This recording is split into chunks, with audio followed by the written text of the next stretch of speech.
Listen to me. You keep telling everybody your story, thinking they care, thinking they're going to save you, thinking they're going to clap for you just because you've been through something.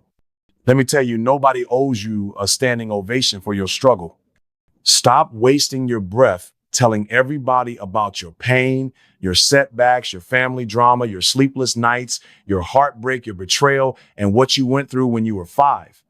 Stop using your story as a crutch, looking for pity, looking for someone to feel sorry for you so you can justify why you're not moving. You're telling your story to people who can't even save themselves.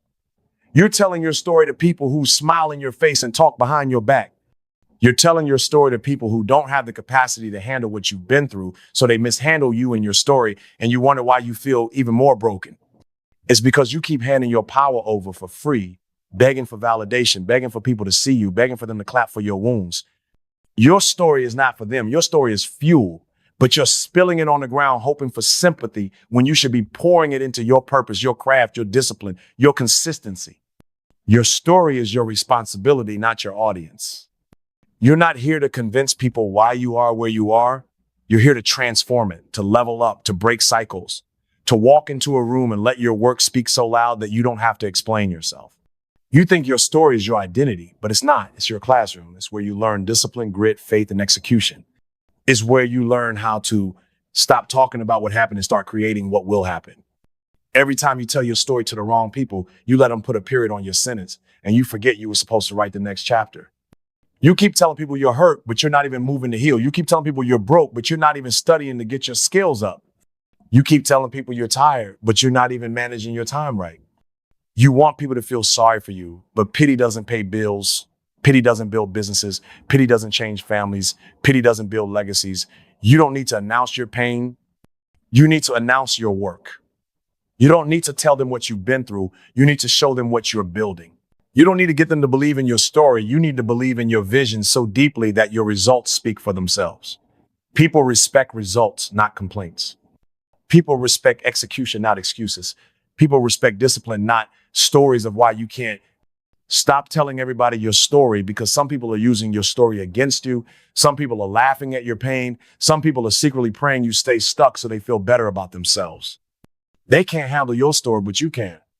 You can handle it by flipping it into your motivation, flipping it into your schedule, flipping it into your discipline, flipping it into your training, flipping it into your studying, flipping it into your faith, flipping it into your commitment to go harder when you're tired, to wake up earlier, to push when you're hurting, to finish what you start. Your story was meant to build you, not break you. Your story was meant to stretch you, not stop you. Your story was meant to prepare you, not paralyze you. Stop telling everybody your story and go write the chapter that makes them wish they listened when they had the chance. Let your grind talk, let your consistency talk, let your transformation talk, let your results talk, let your excellence talk, let your faith talk, let your character talk. Because the world doesn't respect people who talk about it. The world respects people who are about it. You keep seeking validation through your pain, thinking that if people know how hard it's been, they will respect you, they will understand you, they will applaud you and finally give you the encouragement you crave. But what you don't see is that every time you speak about your pain looking for validation, you're giving away your power to people who can't heal you, can't change your situation, can't carry the weight you're carrying, and can't fix what you're going through. And yet you keep opening your mouth, sharing your deepest wounds, hoping someone will rescue you when rescue will never come from outside, because the world doesn't give validation for pain. It gives validation for results, for growth, for who you become after you've gone through the pain and decided to stand up anyway. And you don't see how draining it is to explain yourself to people who don't care or to people who act like they care, but are waiting to see you fall. And while you're searching for validation in your story, your purpose is waiting for you to get up and use that pain as your fuel, your discipline, your reason to be consistent, your reason to stay focused, your reason to train harder, to wake up earlier, to study longer, to practice deeper, to push beyond what they said you could never overcome. And you don't see that your pain is part of your molding. But if you keep broadcasting it to people hoping they will clap for you, you will start to believe your pain is all you are. And you will begin to identify with your wounds so deeply that you forget you are meant to rise, to move, to build something so solid that the same people you wanted validation from will one day see your work and realize your worth. And you don't need them to say it because you will already know.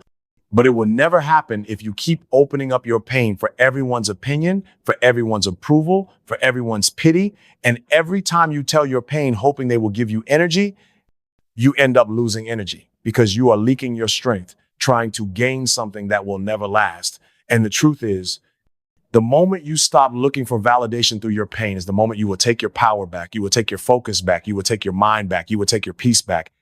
You will take your identity back because you will stop needing people to see what you went through in order for you to feel worthy to pursue your goals. You will stop explaining yourself and start building yourself. You will stop telling your pain and start transforming it into your discipline, your excellence, your consistency, your focus, your sacrifice, your schedule, your planning, your study, your faith, your mindset. And you will begin to feel something inside of you shift because your pain is no longer an excuse, but a reason. Your pain is no longer a weight, but a weapon.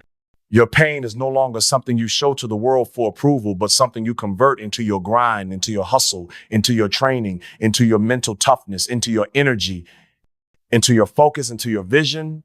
Your story is fuel, not a crutch, but most people get stuck using it as a reason to stop, to slow down, to give up, to sit in the corner and hope someone notices their pain and hands them a miracle. When in reality, the miracle is in using the very thing that tried to break you as the fire that pushes you to work when you don't feel like working, to study when your mind is tired, to get up when you feel like sleeping in, to push yourself when nobody is watching, to train your body and your mind until the excuses you used to make are replaced with discipline. And you don't understand that the story you keep telling is actually meant to become your reminder of why you can't stay the same, why you can't quit, why you can't waste time scrolling endlessly, why you can't let your emotions control your day, why you can't keep avoiding your responsibilities, because your story, your pain, your losses, your heartbreak, your betrayal, your failures, your nights when you felt alone, your moments when you didn't think you would make it, are the exact reason you must get up and build yourself so strong that you become unrecognizable to the person who was once begging for sympathy. And you need to understand that your story has energy, and you can either let it drain you or drive you. You can either let it become the anchor that holds you down or the fuel that launches you forward. You can either use it as a reason to complain or as a reason to train harder, to get sharper, to become more consistent, to develop your faith, to develop your mindset, to create discipline so strong that nothing can shake you. And most people are stuck in the mindset of using their story as the reason they can't, instead of using it as the reason they must. Because when you shift from using your story as a crutch to using it as fuel, you stop telling people why you're tired and start using that tiredness to push your limits. You stop telling people why you're hurt and start using that hurt to build your mental toughness. You stop telling people how unfair life has been and start using that unfairness to fuel your growth, your learning, your execution, your focus, your sacrifices, your investments into yourself, your hours of practice, your patience in the process, your commitment to your goals, your commitment to your purpose, your commitment to your family's future. And you start realizing that your story is actually your advantage because it has taught you lessons comfort could never teach you. It has given you pain that has the potential to transform into unstoppable energy if you let it. It has shown you who you don't want to be and where you don't want to stay. It has shown you what you never want to go back to. It has shown you that even when everything is against you, you are still here and you are still breathing and you still have the choice to build something greater than the pain you came from. Something stronger, something disciplined, something unbreakable. Let your results speak louder than your wounds because the world is not listening to your complaints. It's watching your actions, watching how you respond to the pain, how you handle the betrayal, how you carry yourself after the rejection, after the doors closed, after the losses that shook you, and why you want people to understand your wounds. What actually shifts your life is when you stop needing them to understand and start focusing on the results that silence every doubt, every rumor, every limitation placed on you by your past. And you don't realize that every time you talk about what hurt you, what broke you, what made you cry yourself to sleep, what disappointed you, you give it power over your day, your energy, your focus, your drive. And what you need to see is that those wounds will not fix themselves by talking about them to people who cannot help you. Those wounds will not disappear because you announce them. They will only lose their power when you get so focused on building your results that you don't even have time to talk about what hurt you, because your energy is consumed with creating, with executing, with practicing, with developing your discipline, with studying when it's uncomfortable, with building your faith in silence, with putting in the hours when no one claps for you, with investing in your skills, with grinding, even when your feelings want you to quit and people may doubt your words.